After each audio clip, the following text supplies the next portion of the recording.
Hello friends, स्वागत है आपका मेरे चैनल पे। तो आज हम बात करने वाले हैं हमारे संविदा अधिनियम की धारा 46 से लेकर 50 तक के बारे में, जहाँ पे बताया गया है आपका संविदा के पालन का स्थान क्या होगा। ये जो चैप्टर 4 है, चैप्टर 4 के अंतर्गत हम ये पढ़ने वाले हैं सेक्शन 46 से लेकर 50 तक में, जहाँ पे दो चीज़ें आपको देखने को मिलेगी। यदि मान लीजिए आपके बीच में कॉन्ट्रैक्ट हुआ है, दो व्यक्तियों के बीच में कॉन्ट्रैक्ट हुआ है, और अगर वहाँ पे टाइम स्पेसिफाइड नहीं है किस टाइम पे उसका पालन होना है, या फिर अगर कोई प्लेस यानी स्थान नियत नहीं है कि किस स्थान पर संविदा का पालन करना है, तो फिर उस सिचुएशन में उस कॉन्ट्रैक्ट का क्या होगा, उसका पालन कैसे किया जाएगा। अब ये चीज़ बताता है आपका ये पूरा सेक्शन 46 से लेकर 50 तक में, इसको हम देखने वाले हैं। तो बने रहिए इन तक हमारे साथ। तो चलिए स्टार्ट करते हैं आज का सेशन। इस वीडियो को लाइक करें, हमारे चैनल को सब्सक्राइब कर बेल आइकन जरूर प्रेस करें हमारी न्यू वीडियो सबसे पहले देखने के लिए। तो बात करें चैप्टर 4 की, ठीक है। तो चैप्टर 4 में 37 से लेकर 67 तक की धाराओं के बारे में बताया गया है, जिसमें से पहले हमने काफ़ी सेक्शन कवर कर लिए हैं। तो इसमें आज हम बात करने वाले हैं कि संविदा पालन का स्थान क्या होना चाहिए अगर आपने कॉन्ट्रैक्ट किया हुआ है। तो इसमें सबसे पहली चीज़ देखोगे, जब आप सेक्शन 46 देखोगे ना, तो 46 के साथ आपको 49 भी ऐड करके पढ़ना है, ठीक है। तो लिंक करते हुए पढ़ना है आपको 46 का 49। तब 46 और 49 में क्या है, तो सबसे पहले देखेंगे जब 46 देखोगे तो उसमें क्या बताया गया है कि अगर मान लीजिए टाइम स्पेसिफाइड नहीं है, अगर आपका कॉन्ट्रैक्ट होता है और उस कॉन्ट्रैक्ट में आपका टाइम स्पेसिफाइड नहीं है, निर्दिष्ट नहीं है कि किस टाइम पर किस समय पर आपको संविदा का पालन करना है। और दूसरी चीज़ अगर 49 की बात करें तो 49 में क्या कहता है कि अगर प्लेस स्पेसिफाइड ना हो, ठीक है। 46 में टाइम और 49 में प्लेस स्पेसिफाइड नहीं है, यानी कि स्थान निर्धारित नहीं है कि किस स्थान पर उस संविदा का पालन करना है। तो ये चीज़ आती है आपकी 49 और 46 में, ठीक है। अब देखिए इसमें एक केस था, स्टार्टिंग में केस से ही कर रहे हैं। केस क्या आया था, Saraswat trading agency versus Bharat संघ। इसमें क्या कहता है कि जब संविदा पालन का स्थान संविदा में निश्चित हो तो प्रस्थापना जो है, यानी पालन की प्रस्थापना उसी स्थान पर होनी चाहिए। भाई आपने कॉन्ट्रैक्ट कर लिया है तो जिस स्थान पे आपने बोला कि ए ने जैसे बोला एग्जाम्पल के लिए, ठीक है, ए ने क्या बोला बी से कि आप जो माल है गुड्स की डिलीवरी करेंगे, कहाँ पर करेंगे, ए के गोडाउन में करेंगे। यहाँ पे तो स्थान निश्चित कर दिया, तो बी को उसका डिलीवरी कहाँ पे करना है माल का, तो यहाँ पे जो बी गुड्स की डिलीवरी करता है तो ए के गोडाउन में करेगा, यहाँ पे तो स्थान निश्चित है। लेकिन वहीं अदर हैंड बात करते हैं, यदि मान लीजिए कि ऐसा स्थान निश्चित ही नहीं किया जाता, अगर कॉन्ट्रैक्ट हो रहा है और स्थान ही निश्चित नहीं है, तो फिर वहाँ पे क्या होता है, जो वचनदाता होता है जिसने वचन दिया है कि गुड्स की डिलीवरी करेगा, तो उसका ड्यूटी क्या बनती है, उसकी ड्यूटी बनती है कि वो क्या करे, जो वचन ग्रहीता है जहाँ पे जिसके यहाँ माल पहुँचाना है, जिसके यहाँ गुड्स डिलीवर करने हैं, उससे क्या करे, उचित स्थान को निर्धारित करवाए। पहले उचित उससे उचित स्थान पूछे, उसके बाद वहाँ पे क्या करेगा, गुड्स की डिलीवरी करेगा। ये चीज़ कहता है, केस के माध्यम से ये बताया गया। अब यही चीज़ आप देखोगे कहाँ पे, सेक्शन 46 में देखोगे, ठीक है। तो सेक्शन 46 में क्या है, वचन पालन के लिए समय जहाँ की पालन के लिए आवेदन ना किया जाना हो और कोई समय निर्दिष्ट ना हो, ठीक है ना। पालन के लिए कोई आवेदन नहीं किया गया, और ना ही इसमें ये टाइम यहाँ पे डिसाइड कर दिया गया है कि किस टाइम पे गुड्स की डिलीवरी होगी। अब भाई जब टाइम डिसाइड नहीं है तो उसका वचन का पालन कब तक में किया जाएगा, तो ऐसे में तो काफ़ी टाइम भी लग सकता है।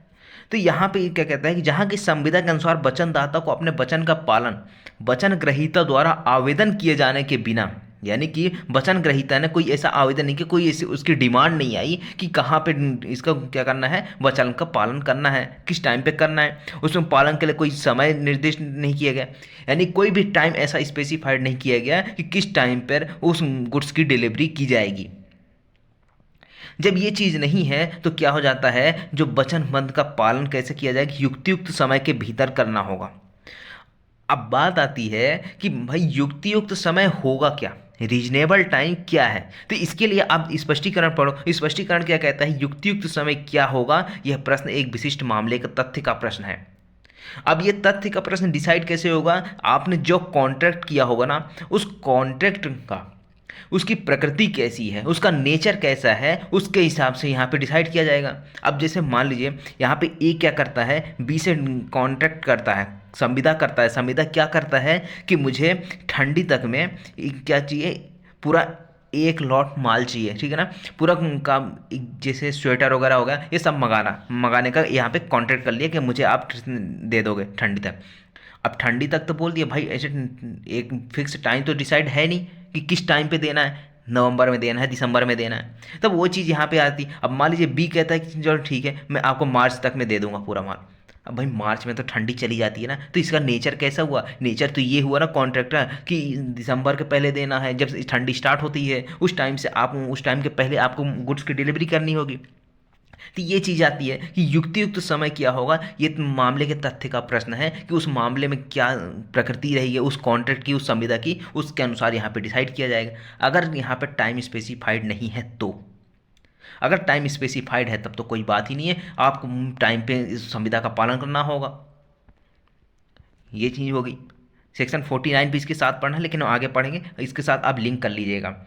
सेक्शन 47 पढ़िए, क्या कहता है कि वचन पालन के लिए समय और स्थान जहाँ की पालन के लिए समय विनिर्दिष्ट हो और आवेदन ना किया जाना हो। अब यहाँ पे देखिए, जबकि किसी वचन का पालन अमुक दिन किया जाना हो, यानी कि किसी टाइम पे किसी दिन क्या करना है, उस संविदा के उस वचन जो दिया गया था उस वचन का पालन करना है, और वचनदाता ने वचन ग्रहीता द्वारा आवेदन किए जाने के बिना, यानी कि वचन ग्रहीता में कोई आवेदन नहीं किया, कोई डिमांड नहीं किया किस टाइम पे देना, किस दिन को देना है, ठीक है, उससे कोई डिमांड नहीं लिया, उसके बिना क्या किया, पालन करने के लिए वचन दे दिया। अब भाई वचन ग्रहीता ने तो कुछ बोला ही नहीं, और वचनदाता ने क्या कर दिया, वचन दे दिया कि उसका पालन करेगा, उसके आवेदन किए गए करने के पहले ही कर देगा, उसके बिना ही कर देगा। तब क्या है, कारोबार के प्रायिक घंटों के दौरान किसी भी समय ऐसे दिन और स्थान पर जिस पर उस वचन का पालन किया जाना चाहिए, वचनदाता उसका पालन करेगा। अब यहाँ पे देखिए एक एग्जाम्पल लेते हैं। एग्जाम्पल क्या कहता है, ए जो है, ए वचन देता है। वचन क्या देता है, यानी कि प्रॉमिस क्या करता है कि वह पहली तारीख यानी 1 तारीख को, 1 जनवरी को बी के भंडार गृह में माल प्रदत्त करेगा, यानी कि जो बी का गोडाउन है वहाँ पे माल को डिलीवर कर देगा। ऐसा किसने बोला, ए ने बोला। ऐसा प्रॉमिस किससे किया, बी से किया। क्या प्रॉमिस किया कि 1 जनवरी को क्या करेगा, उसके गोडाउन में माल पहुँचा देगा, उसके वेयर हाउस में जो भी है माल वहाँ पर डिलीवर कर देगा। अब क्या होता है कि उस दिन का माल को खा के भंडारगाह में लाता है, यानी कि जो ए है 1 जनवरी को इसके यहाँ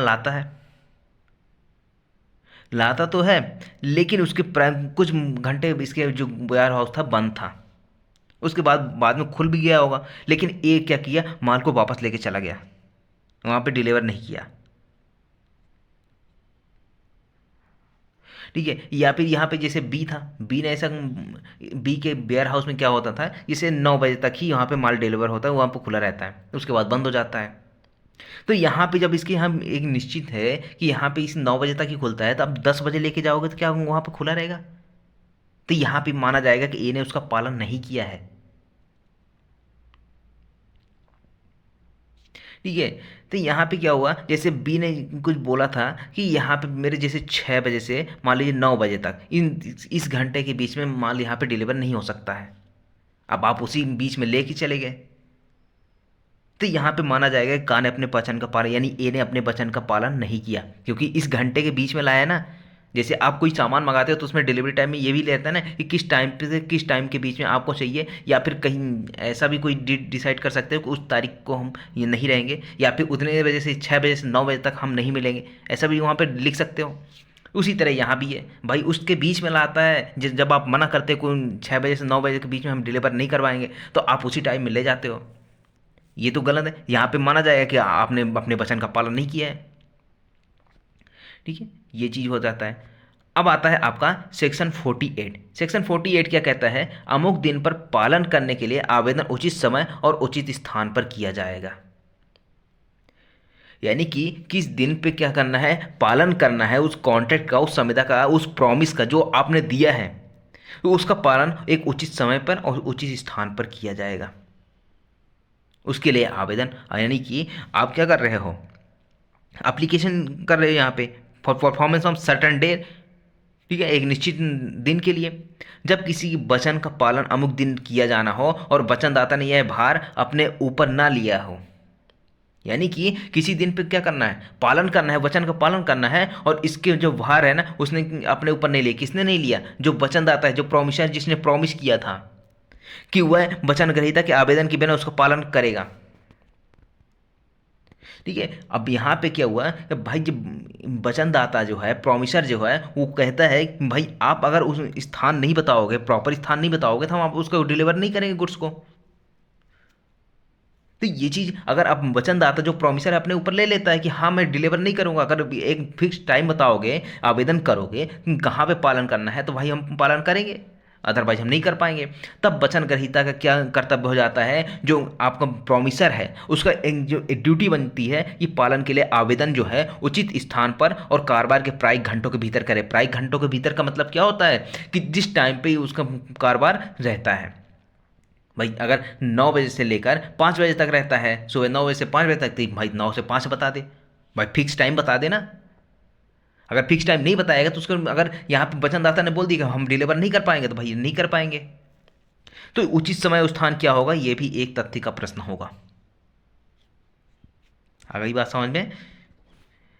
अब आता है आपका सेक्शन 49, जो हमने पढ़ा था ना 46, अब उसी की तरह यहाँ भी 49 भी आ जाता है। ठीक है, अब 49 क्या कहता है, वचन के पालन के लिए स्थान जहाँ की पालन के लिए आवेदन ना किया गया हो, यानी कि पालन के लिए यहाँ पे भी आवेदन नहीं किया गया, भाई कहाँ पे पालन करना है, यहाँ पे प्लेस ही स्पेसिफाइड नहीं किया, यहाँ पे निर्दिष्ट नहीं किया। तो जबकि किसी वचन का पालन वचन ग्रहीता के आवेदन के बिना किया जाना हो, यानी वचन ग्रहीता के आवेदन, वचन ग्रहीता ने कुछ नहीं बोला और उसके पालन के लिए कोई स्थान नियत ना हो, तो वचनदाता का कर्तव्य है, यानी कि जो प्रॉमिसर है, जिसने प्रॉमिस किया है, उसकी ड्यूटी क्या बन जाती है, उसकी ड्यूटी बनती है कि भैया कि आप क्या करो, वचन ग्रहीता से क्या बोलेगा कि आप एक स्थान डिसाइड कर दो ना। अगर आप स्थान डिसाइड करो, उसके बाद हम गुड्स डिलीवर करेंगे। तो यहाँ पे अगर यहाँ पे स्थान प्रॉपर डिसाइड नहीं किया गया, तो पहले वचनदाता की ड्यूटी बनती है कि वचन ग्रहीता से बोले कि आप स्थान डिसाइड करो, जिसके बाद हम गुड्स को डिलीवर करेंगे, कॉन्ट्रैक्ट का पालन होगा। अगर यहाँ पे अगर स्थान नियत नहीं है तो कैसे होगा, ये चीज़ 49 में बता देता है। अब आता है आपका सेक्शन 50। सेक्शन 50 क्या कहता है, वचन ग्रहीता द्वारा मंजूर किए गए प्रकार से समय पर पालन, यानी कि अगर जो प्रॉमिसर है, प्रॉमिसी है, जिसको प्रॉमिस किया गया है, वो अगर कहता है कि किसी एक निर्दिष्ट तरीके से ही इसका वचन का पालन करना है, तो उसी तरीके से होगा और उस समय पे होगा। जैसे मान लीजिए ए जो है बी से कॉन्ट्रैक्ट करता है कि मुझे क्या है कि एक 6 तारीख को 6 बजे से 9 बजे के बीच में एक कार चाहिए। ये सी एक संविदा करता है, कौन करता है, ए करता है, कौन, किससे, बी से। तो यहाँ पे ए ने क्या किया, एक तरीका बता दिए, एक डेट डिसाइड कर दी, ठीक है ना, टाइम भी डिसाइड कर दिया, 6 तारीख को चाहिए, 6 बजे से 9 बजे के बीच में चाहिए। उसके और बी के जो ए है, ए के ऑफिस में चाहिए, घर में नहीं चाहिए। अगर ऑफिस में चाहिए तो ऑफिस में ही इसी टाइम पे पहुँचाया जाएगा, ये चीज़ यहाँ पे कहता है। अब इसका एक एग्जांपल देखिए, जैसे ठीक है, किसी वचन का पालन उस प्रकार से और उस समय पर किया जा सके जिसे वचन ग्रहीता विहित या मंजूर करे, यानी वचन ग्रहीता अगर एक्सेप्ट कर लेता है तो ठीक है, उस टाइम से होगा। अब ये यहाँ पे देखिए, का खा 2000 रुपये का देनदार है, यानी कि ए जो है, ए ने कभी बी को 2000 रुपये उधार दिए रहे होंगे, ठीक है। तो बी को क्या करना है, इसको रिटर्न करना है, किसको, ए को 2000 रुपये देने हैं। अब ए जो चाहता था कि ए चाहता था कि जो बी है उस रकम को एक बैंक कार है, यानी कि एक बैंक है, सी नाम का बैंक है, वहाँ पे जाके ए के अकाउंट में डलवा दे, 2000 रुपये जमा करवा दे। अब क्या हुआ कि जो बी है उसका भी, यानी इसका भी अकाउंट सी के पास था, और इसने आदेश क्या दिया, बी ने आदेश दिया कि सी भैया सी एक काम करना, मेरे अकाउंट में जिन 2000 रुपये हैं उसको किसके अकाउंट में ट्रांसफ़र कर देना, ए के अकाउंट में ट्रांसफ़र कर देना। इसने अतिरिक्त करने के नाम पे इसमें जमा करवा दी, ठीक है ना, ए के नाम पे जमा करवा दी। अब जो गा है यानी सी है ऐसा कर भी देता है, और बाद में पता चलता है कि यहाँ पे जो बैंककार था वो क्या हो गया, यहाँ उसका कारोबार बैठ गया, दिवालिया हो गया, कुछ भी हो गया, तो यहाँ पे ये माना जाएगा कि भैया बी ने अपना पालन तो किया था प्रॉमिस अपनी, क्योंकि ए ने एक्सेप्ट किया था। ए ने क्या बोला था कि ठीक है मेरे अकाउंट में जमा करवा दो, तो बी ने क्या किया, यहाँ पे जमा करवा दिया। भाई ए ने तो क्या किया, एक्सेप्ट किया था ना, इसने मंजूर कर दिया था। तो यहाँ पे ये क्या हो जाएगा, ये माना जाएगा कि हाँ वचन का पालन हुआ है। ये है आपका सेक्शन 46 से लेकर 50 तक के प्रावधान। नेक्स्ट क्लास में पढ़ने वाले हैं व्यतिकारी वचनों के पालन, यानी कि परफॉर्मेंस ऑफ रेसिप्रोकल प्रॉमिसेस। वो क्या होता है, इन सभी के बारे में हम डिस्कस करने वाले हैं नेक्स्ट लेक्चर में। तो बने रहिएगा हमारे चैनल के साथ। तब तक के लिए बाय बाय, गुड नाइट।